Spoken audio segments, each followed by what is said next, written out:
Hi, Dr. Newman here. Welcome to week 10 of English 340, back at my office because I didn't make a schedule over at the FCTL, but I like this because I can edit it myself more. I think they end up coming out a bit more concise. That's just my opinion. I think I'm going to put on a survey to see which format you prefer.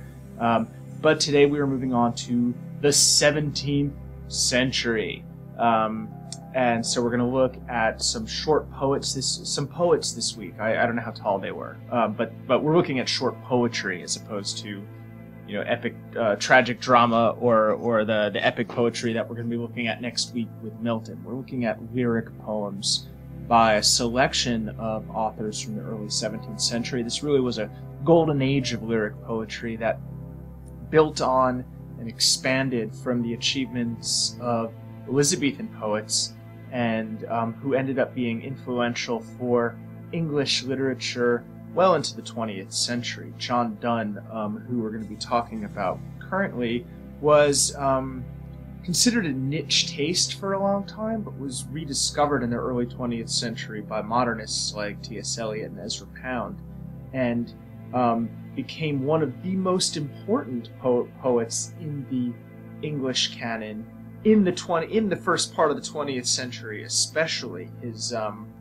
work was really congruent with the tastes of literary critics and readers of the 1910s, 20s, 30s, and the works of Donne and his contemporaries were held up as models of the best poetry by the new critics, for example, who you may remember from 235 Critical Approaches to Literature, if you've taken that. And the new critics argue that a poem should be this sort of self-contained unit that you can read, abstracted from its historical context. All right, then. Let's begin and talk about this guy here, John Donne. John Donne was born in 1571. That makes him about 7 or 8 years younger than Shakespeare. John Donne would have been a young man of 20 or so when Shakespeare was already becoming a celebrity in the 1590s. He was born in London himself. He was not a provincial like Shakespeare was. He was a poet and a lawyer, and later a priest. He becomes a priest in the early 1600s. One of the most significant things about John Donne's life, both in terms of biographical interest and in terms of his poetry, was his marriage to Anne More. Anne More was the niece of Sir Thomas Egerton, Lord Keeper of the Great Seal.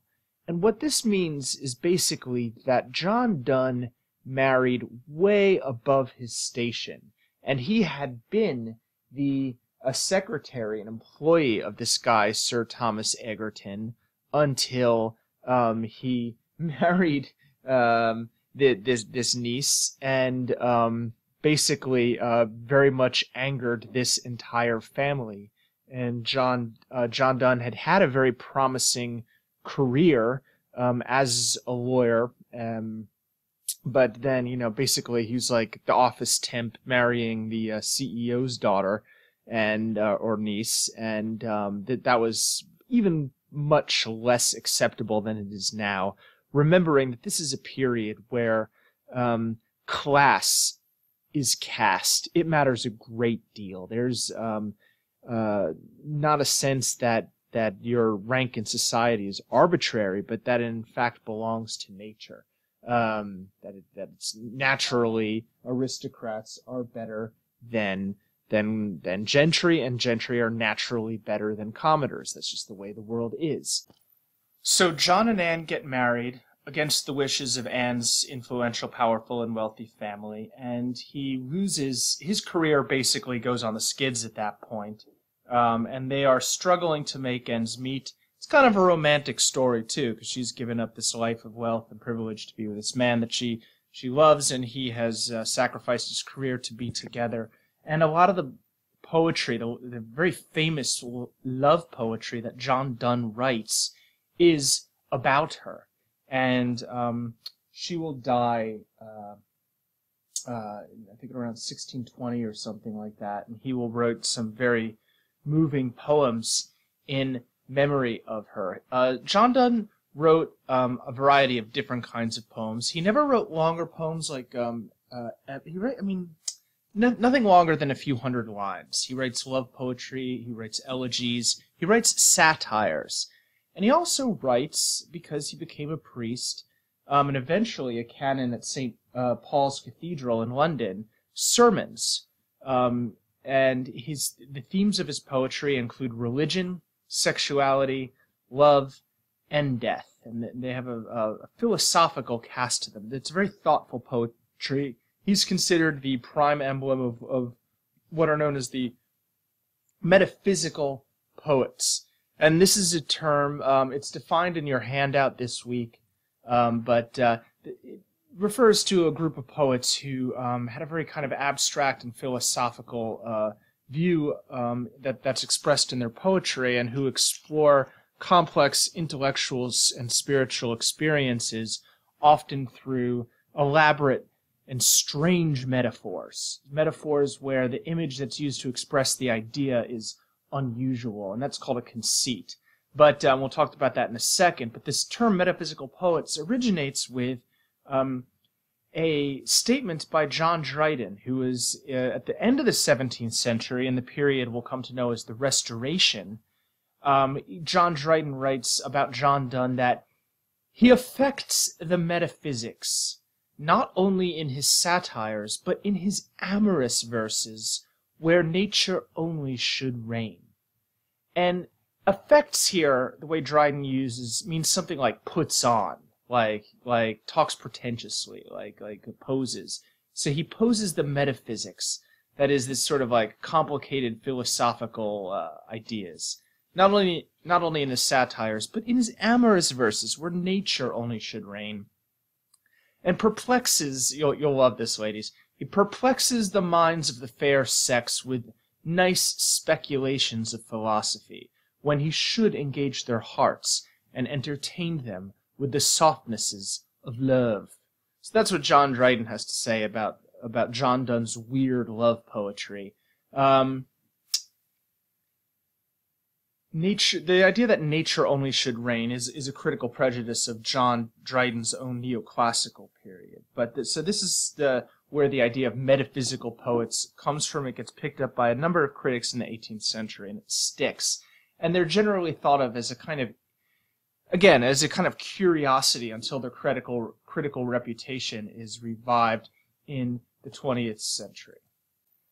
Now, I have picked just a small handful of poems to represent his work. He has longer poems, such as The Anniversary, which are these long philosophical speculations on death. They're very interesting. They're probably more suitable for a class on 17th century poetry at a 400 or 500 level. But I've chosen four widely, 5 poems, in fact. The Flea, the Canonization, Holy Sonnets 10 and 14, and Good Friday, 1630, Riding Westward. These are mostly shorter poems, and they represent the two kind of sides of John Donne. On the one hand, he is a poet of intense romantic love, one that celebrates physical love and sensuality in a way that departs from the kind of Petrarchan rejection of the embodiedness of love. He also, though, writes about religion and about religious experience and about his own faith and his own journey of faith in a very moving and original way. And one of the things that's one of his early biographers, a guy named Isaac Walton, kind of pieced together a biography of John Donne based on this assortment of his poetry, and decided that John Donne, that all the love poetry must have been his earlier stuff. And when he was young, and he fits this idea of the Elizabethan rake, that is a kind of like fashionable, amoral young man about town who's going around trying to show off his wit and seduce women and generally be clever and funny and party a lot. This is this sort of kind of a cultural idea of the time. The rake was this kind of person, and the younger John Donne and the poetry of the younger John Donne fits into this this cultural pattern, this stereotype of the young man who's basically always trying to get women into bed with him. And then, he gets married and writes all this religious poetry. That's how Isaac Walton puts it. Editors redating the poems more recently have found that it's not that cut and dried. It's not like, oh, here's the secular Donne, and then boom, he has this conversion experience and becomes a religious Donne. He was writing about religion and love and sex throughout his career, and that a lot of his most intensive love poems were actually written for his wife when they'd been married for some time already. But one of the interesting things about his poetry is the way that he writes about love using religion, and about religion using the features of the poetry of love. And we'll look at that particularly in the canonization, a love poem, and Holy Sonnets 10 and 14, which are religious poems. The first poem we're going to look at, though, is the Flea. And the last poem, which will be in this video, we're just going to look at the Flea, and I'm going to make individual short videos for each of these other poems so that you could take a deep dive into Donne's poetry as you want with me. I'm a big fan of it myself. But the Flea and the Good Friday Riding Westward are both poems that make extensive use of the conceit, and even the metaphysical conceit, which again is this idea of a simile or a metaphor, a figure of speech that uses a very unlikely idea or metaphor to express an idea. So there's a great deal of distance between the vehicle, as it's called on one hand, and the tenor, as it's called on the other. These are two parts of the metaphor, according to the literary critic I.A. Richards. So the metaphor is made up of a vehicle, an image or a word that conveys an idea, and a tenor, the idea conveyed by that image. So you might say, oh, my love is a red, red rose, right? And love there is the tenor, and rose is the vehicle. So that what the conceit does, and especially the metaphysical conceit, is use really, really weird vehicles that seem very incongruous. That is, they're not congruent. They don't fit with the tenor. And one of the points of this is to really make us think about the ideas that are being expressed by this poetry in a new way. And this is one of the things I think that made Donne and the Metaphysical so appealing to the modernists, is that they were all about finding new ways, new modes of expression of, Ezra Pound, make it new. So let's have a look at the Flea then. Mark but this Flea, and mark in this, how little that which thou deniest me is. It sucked me first, and now sucks thee. And in this Flea our two bloods mingled be. Thou know'st that this cannot be said a sin, nor shame, nor loss of maidenhead. Yet this enjoys before it woo, and pampered swells with one blood made of two. And this, alas, is more than we would do. Oh, stay, 3 lives in one Flea spare, where we almost, nay, more than married are. This Flea is you and I, and this our marriage bed and marriage temple is. Though parents grudge, and you, we are met and cloistered in these living walls of jet. Though use make you apt to kill me, let not to that self-murder added be, and sacrilege 3 sins in killing 3. Cruel and sudden hast thou since purpled thy nail in blood of innocence? Wherein could this Flea guilty be, except in that drop which it sucked from thee?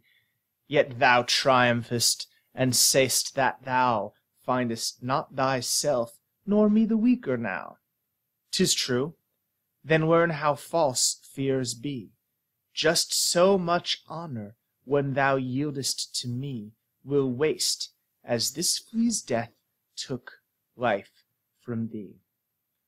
Okay, there's a lot going on here. First of all, and I think this needs to be said, fleas are gross, right? I mean, what is going on here? Why is he talking about fleas so much? the thing we have to recognize first, I think, is the rhetorical situation. What is the nature of the dialogue that's going on? Who is the speaker? Who is he talking to? It's commonly thought that he is talking to somebody who is, again, let's look. Thou knowest that this cannot be said as sin nor shame nor loss of maidenhead. What? The fact that a flea bit both you and me. And yet this enjoys before it woo. That is, it takes some kind of pleasure, it's having some kind of enjoyment before it undertakes to win a hand in marriage. And pampered swells with one blood made of two. Well, what is that an image of but pregnancy? One blood swelling with one blood made of two. But that's more than we would do. I'm not saying we're gonna go that far, right? So this is the first thing that he says is look at what you're denying. You're denying me something that this flea is enjoying, but this flea isn't really. How bad is this? This is nothing. It's just a little bit of mingling body fluids. Like what's the big deal? And we're not, it's not even gonna go that far. Yeah, and it's deliberately provocative. It's deliberately gross, and it's deliberately shocking. This is a long way from Petrarch, isn't it? This isn't the kind of worship of a lady who's elevated to a kind of goddess from afar. This is a poem that is unafraid of the physicality that is part of love and desire. So, okay, there's the dramatic situation. First, hey, look at that flea, right? That's not so bad, is it? And that like, what's the big deal? Oh, wait, hold on, don't kill that flea. Stay. That's what he's saying there. Oh, stay, stop. 3 lives and 1 flea spare, where we almost, nay, more than married are. Our blood is mixed together in that flea. It's you, me, and I, all together. The flea is our marriage bed and marriage temple. This is, I think, an incongruous combination of a vehicle, a flea, and a tenor. Pregnancy, marriage bed, marriage temple. Killing the flea is sacrilege, murder. So this is a good example of conceit, right? A kind of metaphor that's surprising, incongruous. So he says, don't kill me, though use make you apt to kill me. And use here is used as a noun, and it means in early modern English custom, practice. Like, what is the normal use or usage? Though custom make you apt to kill me. And I think he's making a little bit of a sexual metaphor here, because killing and death and dying is a constant Renaissance poetry metaphor for orgasm. So though use make you apt to kill me, let not to that self-murder added be, and sacrilege, 3 sins in killing 3. It's almost a kind of sacrilege to make a joke that this is a murder that adds up to sacrilege, right? He's playing on the edge here. He's God, do I want to use the edgelord to describe a metaphysical poet? It doesn't feel quite appropriate, but it's in the neighborhood. Cruel and sudden, hast thou since purpled thy nail in blood of innocence? And this is a little bit over the top, right? You purpled your nail. This is a very sort of high, ornate style. It's kind of like just being a little bit over dramatic about killing a flea. Imagining the blood in the flea sort of staining her nail as she picks it off. Wherein could this flea guilty be, except in that drop which it sucked from thee? It's like your guilt is what gave it guilt. And you're triumphing, and you're saying, and sayest that thou findest not thyself, nor me the weaker now. Wait, what's that about? You're triumphing, you've lost blood, you've killed the flea, and you're saying that you find yourself, nor me, weaker now. Now this refers to a Renaissance, an early modern medical theory that orgasm weakened you, that it literally drained your life force. And I think we talked about this already in discussing the sonnets of Shakespeare. Shakespeare talks about this loss of life through sexual expense in a number of his sonnets. So, But he's saying, no, that's not true. I'm not weaker. You're not weaker. Then learn how false fears be. And now he takes it from the physical to the social. Just so much honor when thou yieldest to me will waste, as this flea's death took life from thee. Weird poem, huh? Okay, so, yeah, weird poem. Given that this is allegedly a kind of poem of seduction, it's a poem that's basically saying, like, hey, you know, we've already mixed our bodily fluids, the flea bit you, the flea bit me, we might as well sleep together. How's that work for you, ladies or gentlemen? Like, in terms of, like, seduction, it's like, oh yeah, all this talk about insect parasites is really making me hot. I think we have to think about it a little bit differently, and there's a few different theories as to what John Donne is up to here. One is this. This isn't really the addressee, the person that he's talking to in this poem, is a fictional construct. This isn't really a sincere attempt at seduction, but it's an attempt to show off to other poets in his coterie, remember that term? How clever he is. And it's meant as a joke, it's meant to be funny, and it's not meant sincerely as a poem of seduction. Another is that maybe it is, and that we, you know, are perhaps living in a more hygienic society, are less used to crawling with insects now. And one theory I like is that maybe, and I think this can hold true for other John Donne poetry as well, maybe it's meant to complement the intellect of the addressee, of the woman that he's trying to seduce, by